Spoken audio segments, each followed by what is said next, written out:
Intervenant lors de la conférence sur la bonne gouvernance organisée en marge du Forum économique sino-africain, FOCAC 2024, le chef de l'État togolais s'en est pris publiquement aux institutions de gouvernance mondiale.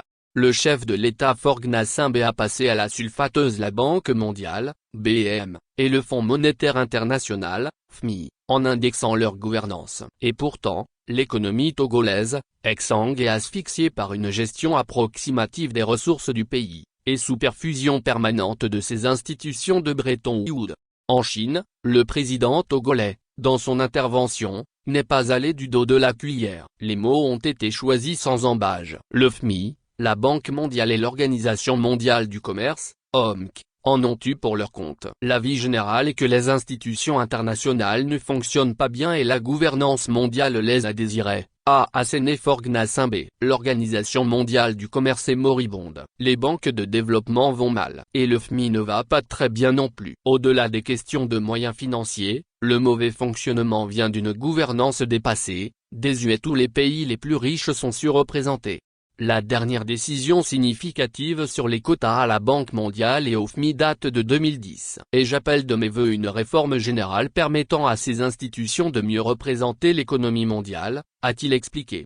Pour lui, les institutions régionales, en l'occurrence l'UMOA, doivent également revoir leur fonctionnement et leur mode de gouvernance.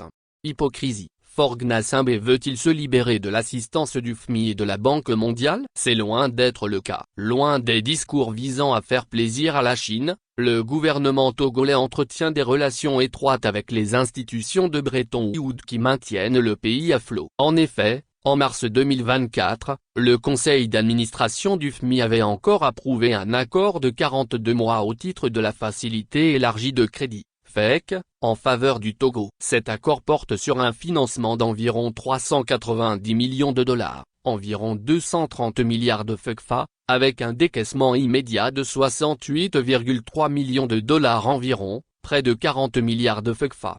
Selon l'institution, ce financement était nécessaire face aux difficultés économiques que rencontre le pays. L'accord FEC permettra d'accélérer la réduction de la pauvreté, de préserver la stabilité macroéconomique et de mobiliser des financements extérieurs supplémentaires, ce qui profitera au Togo et contribuera ainsi à la stabilité macroéconomique et externe de la région de l'Union économique et monétaire ouest-africaine, UMOA, dans son ensemble, avait justifié le FMI.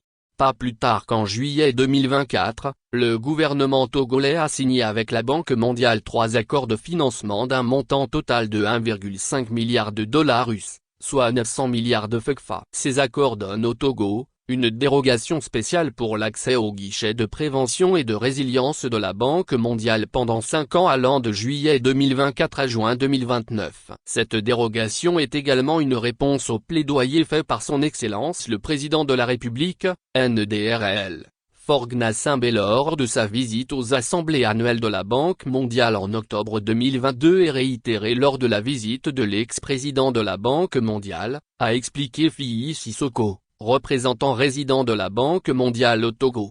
En outre, le Togo semble aujourd'hui dans l'incapacité de se passer des appuis financiers dont celui de l'UMOA. Pour approvisionner les caisses du trésor public, le pays passe presque chaque mois par des levées de fonds sur les marchés financiers régionaux.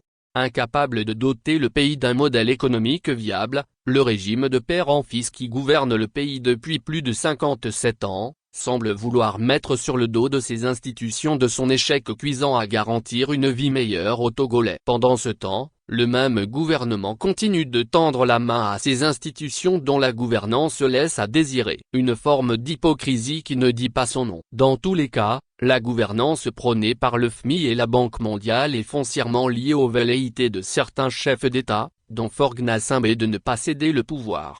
Le FMI et la Banque mondiale au service des gouvernements inefficaces. Et pour cause. La clientèle de ces institutions se compose essentiellement des gouvernements impopulaires et surendettés. Sans l'intervention du FMI pour masquer leurs limites, ces gouvernements seraient voués à l'échec, et donc remplacés par un autre gouvernement ou régime. Ainsi, le maintien au pouvoir du gouvernement est artificiellement prolongé. Les fonds alloués ne servent en grande partie qu'à maintenir la bureaucratie et tout le système de privilèges qu'il a érigé en récompense du soutien de ses fidèles.